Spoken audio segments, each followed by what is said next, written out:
Hello and welcome friends, स्वागत है आपका हमारे इस यूट्यूब चैनल पे।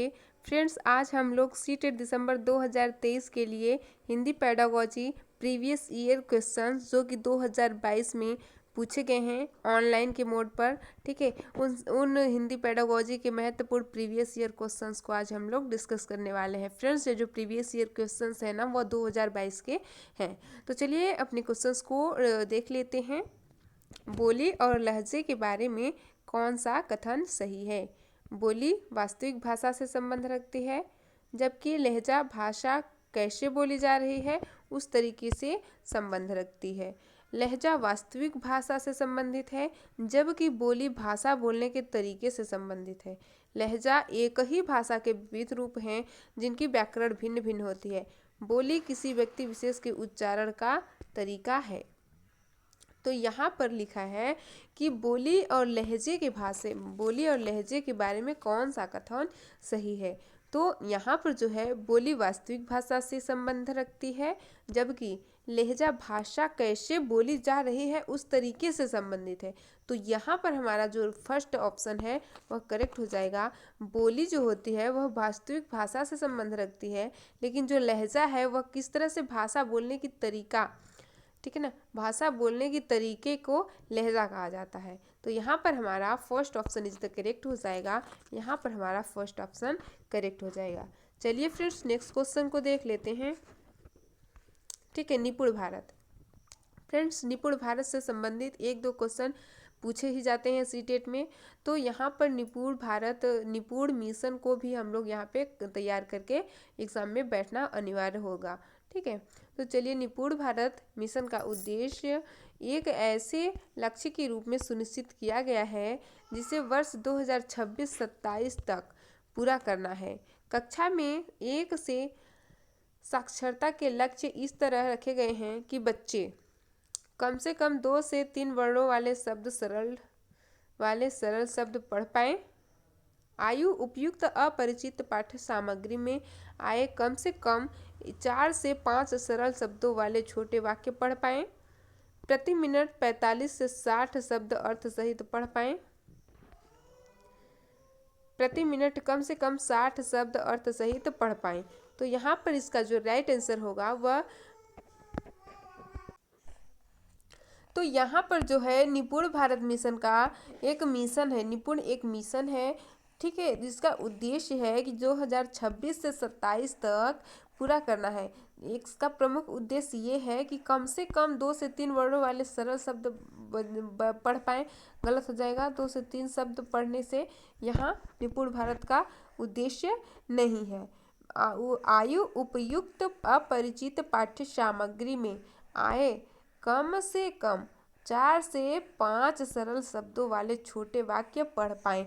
तो यहाँ पर हमारा बी ऑप्शन करेक्ट हो जाएगा।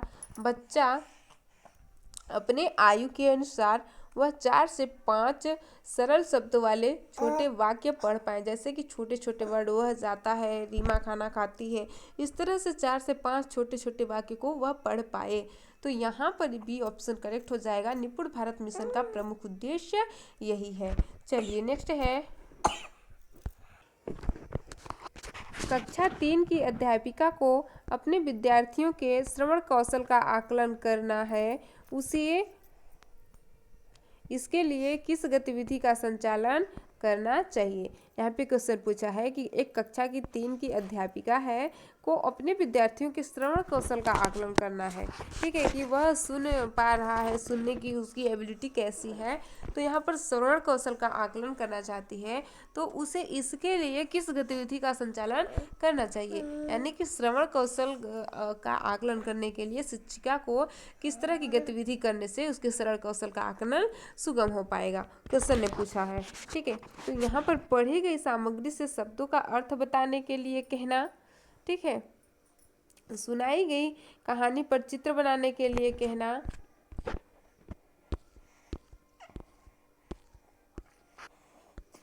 अगला है, विद्यार्थी को 4 से 5 वाक्यों में स्वयं का परिचय देने के लिए कहना। दिखाए गए चित्र का 3 वाक्यों में वर्णन करने के लिए कहना। तो इसका राइट आंसर होगा वह हो जाएगा कि श्रवण कौशल का आकलन करने के लिए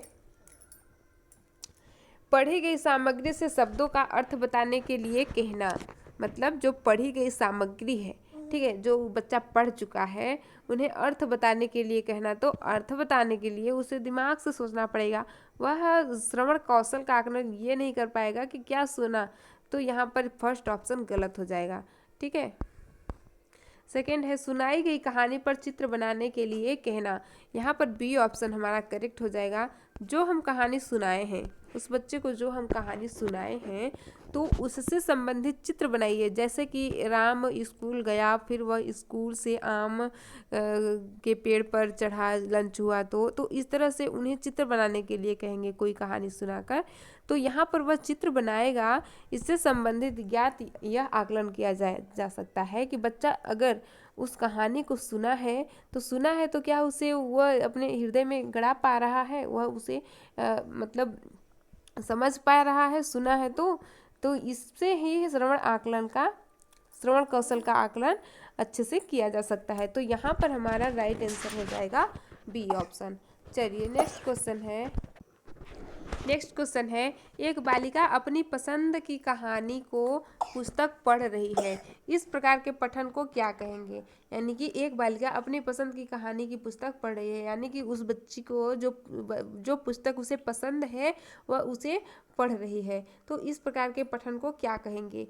बारीकी से पठन नहीं होगा, गहन पठन ये भी नहीं होगा, सरसरी तौर पर पठन। सरसरी तौर पर पठन है कि बिना दिमाग लगाए सिर्फ किताब को सरासर पढ़ते जाओ, ठीक है। तो यहाँ पर ये भी नहीं होगा।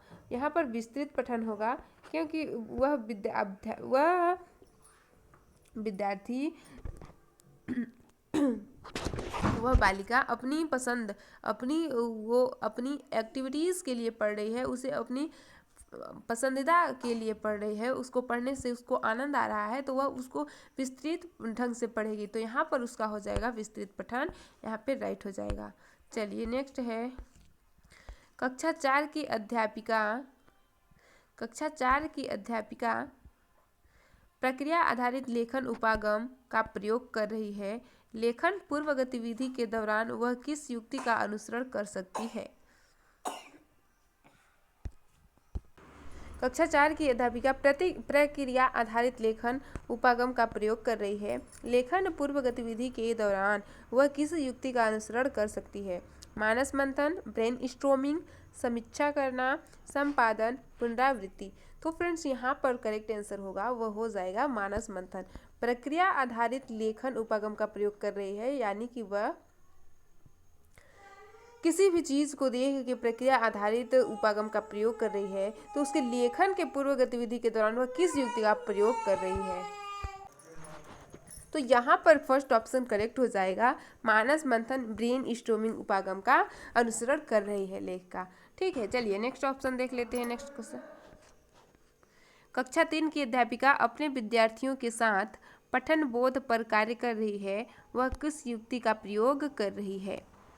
तो पाठ में पढ़े गए कठिन शब्दों का श्रुतलेख करवाना, पढ़ी गई पाठ्य सामग्री पर आधारित प्रश्न पूछना, पढ़ी गई पाठ्य सामग्री में आए कठिन शब्दों के अर्थ याद करवाना, पाठ्य सामग्री पढ़ने के दौरान सामने आ रहे संरेखांकित करने के लिए कहना। यहाँ पर ऑप्शन है, यहाँ पे क्वेश्चन है कि कक्षा 3 की अध्यापिका अपने विद्यार्थियों के साथ पठन बोध पर कार्य करवा रही है, यानी कि पठन बोध, पठन का अर्थ है पढ़ना और बोध का अर्थ है समझना, ठीक है। कार्य कर रही है, वह किस युक्ति का अनुसरण कर सकती है। पाठ में पढ़े गए कठिन शब्दों का श्रुतलेख करवाना गलत हो जाएगा। पढ़ी गई सामग्री पर आधारित प्रश्न पूछा, बी ऑप्शन एकदम राइट हो जाएगा फ्रेंड्स। पढ़ी गई सामग्री पर आधारित प्रश्न पूछने से वह पठन बोध पढ़ के समझने पर कार्य कर सकती है। आई होप फ्रेंड्स कि यह वीडियो आपको बहुत ही ज़्यादा हेल्पफुल रही होगी। अगर वीडियो पसंद आए तो लाइक शेयर और सब्सक्राइब जरूर करिएगा। मिलते हैं नेक्स्ट वीडियो में, जब तक के लिए धन्यवाद।